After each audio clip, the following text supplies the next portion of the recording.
दरम्यान मनसे प्रमुख राज ठाकरे यांनी कालच्या सभेत विधानसभा निवडणूक लढणार असल्याची घोषणा केली। तसंच राज्याचं नेतृत्व करण्यासही उत्सुक असल्याचं त्यांनी म्हटलं। त्याच्या 2 दिवस आधी शिवसेना पक्षप्रमुख उद्धव ठाकरे यांनीही मला मुख्यमंत्री झालेलं पाहण्याची शिवसैनिकांची इच्छा असल्याचं सांगत मुख्यमंत्री पदाच्या शर्यतीत असल्याचं स्पष्ट केलं होतं।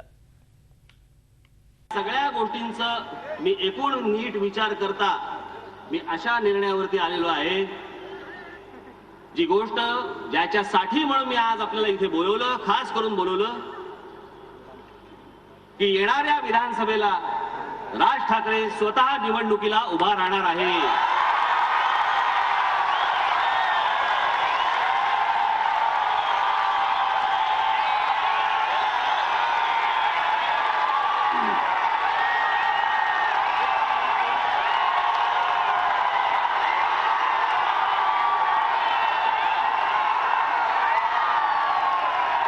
तुम्ही आणि मी मिळून महाराष्ट्रातल्या जनतेचा जर विश्वास आपण संपादन केला, त्यांचं प्रेम आहेच,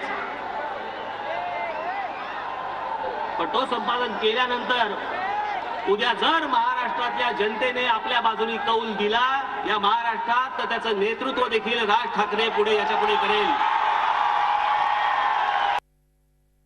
माझं मत असं आहे की कार्यकर्त्यांचं हे माझ्यावरती जे प्रेम आहे असंच राहावं।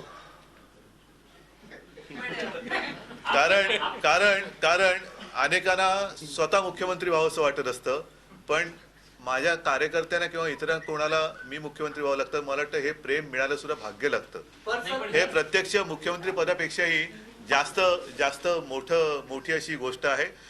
साहजिकच आहे, त्यांचं प्रेम, त्या प्रेमाच्या बळावरतीच माझी वाटचाल सुरू आहे। झी 24 तास रहा एक पाऊल पुढे।